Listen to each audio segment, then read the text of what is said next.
Welcome to another epic adventure at Weaver Stonehouse Farms. And today we're working on our 2006 Chevy Express 1-ton. And we had the rear brake pads pad grind itself down. So I'll show you that. I already pulled them off earlier. So you can see wore down. The indicator on this just barely started scratching. So a little tip, you can tap that with a hammer if you want to make it catch a little bit sooner. So you know about it. Why? Why did it do this, right? Well, here's why. This is your caliper. It's different than the old stuff I grew up with, but this pin moves. This is what allows the entire caliper to go back and forth, okay? This is stuck. I hate it with the Torch WD-40 PB blaster bead on it, and I cannot get this out, period, okay? So what we had to do is get a new caliper. Now, the new calipers for these come naked. They don't come with the parts and pieces.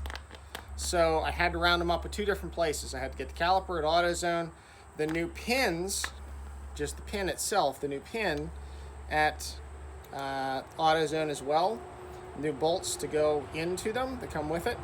And then also got the rubber boots at Advance, because AutoZone doesn't even sell the rubber boots, so crazy as that sounds.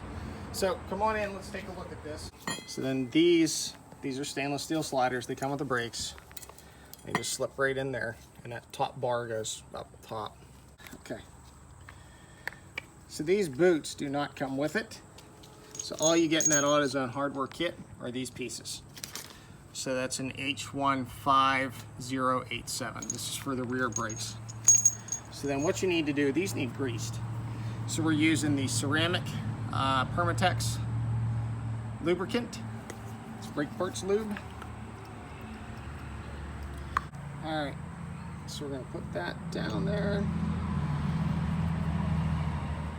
I'm gonna try and pack a little extra in there. Get it in them bellows for that long haul effect. So it'll stay there because nobody's ever going to touch it again. I hope. All right, let's see how that works. Push that on. Pin now is well lubricated, as you can tell. We're going to smear a good bit of schmutzka. Yes, that's a technical term. In here. You don't want to go too heavy right here, because you want to get your brakes greased up, so it's a balance.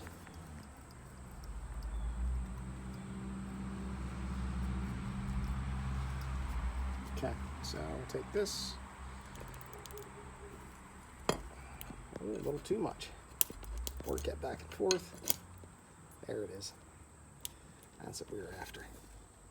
Just the right amount, you'll feel it, because then you can actually get it all together.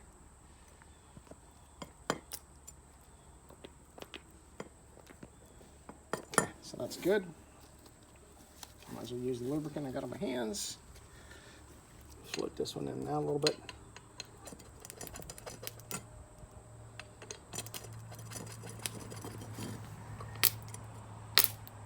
Get that extra pushed out. Popped on. And that's perfect. Okay, now we got some movement. Now we wipe the excess grease off. Some of y'all will be like, it's too much grease. I'm sure you're looking down there. Now, it's my grease story about. That's the way I do it.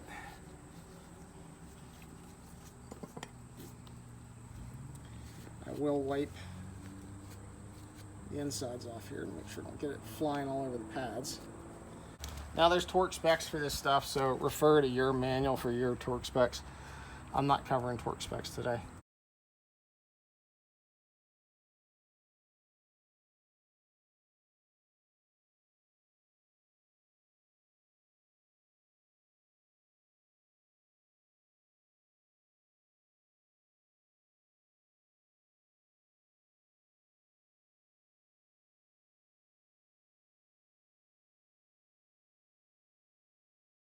Okay, so I cleaned up my old bolts. I'm going to put blue Loctite on them because there was a factory Loctite on them. My manual for my year said it was, and I wrote it down, it was like 221 foot-pounds of torque, which is insane. I can't get them that tight. So I will get it as tight as I can.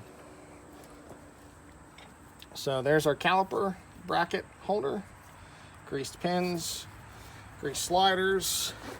I put this in place here, catch this bolt. Can you see the bolt pop in there? Now this can be a little tricky to start.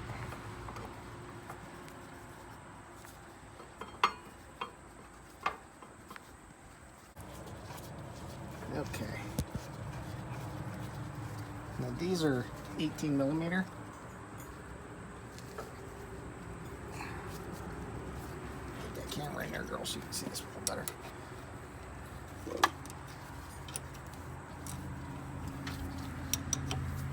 My gear wrench is kind of worn. I've had this since they first came out, so quality tool.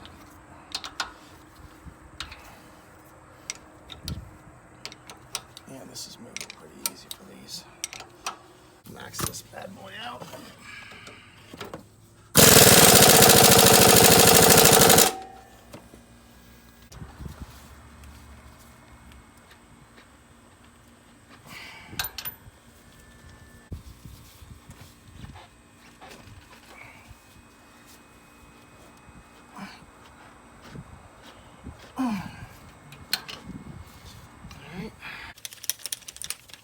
Justin, it's a foot-pound torque wrench, in case you didn't know. Max on this one's 150, so I'm going to see if I can at least get 150 on it.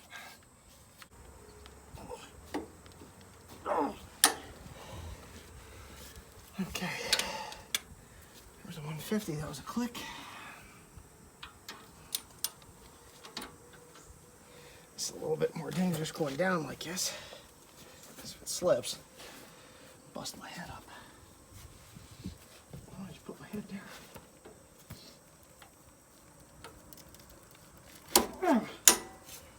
There's 150.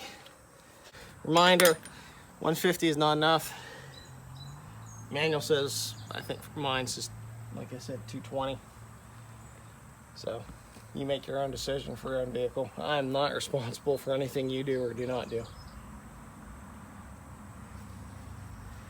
Okay, we're gonna take the pads, we're gonna grease here pretty liberally where they slide.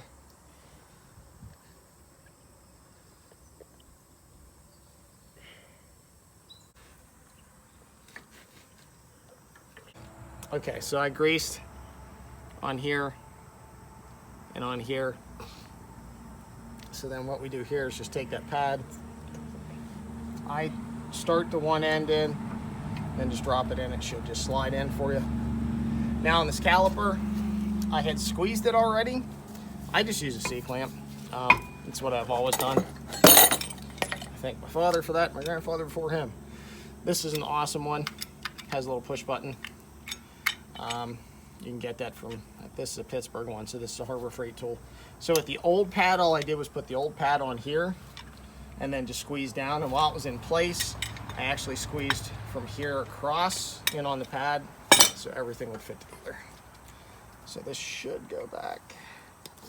Yes. See how that little ear is there?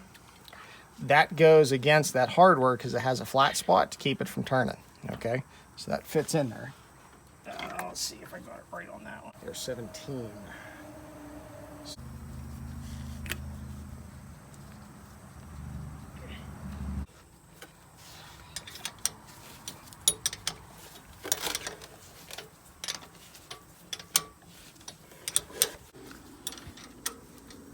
This one up. There's 80. Now that's mine, obviously. Again, disclaimer, yours may be different. All right, we're gonna increment this because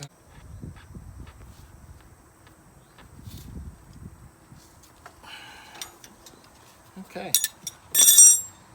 that'll do her. So obviously wipe off any excess grease that you see, which I'm going to. But yeah, and then I'm gonna torque my wheels down. And for my wheels, I wrote what mine are to go ahead and torque them. Actually right on the freaking wheels, so I don't have to remember it. It's 22 millimeter for mine, 140 foot-pounds of torque. So I'll do that as well. Clean the grease up, and that's it. So I hope this is a guideline that helps you.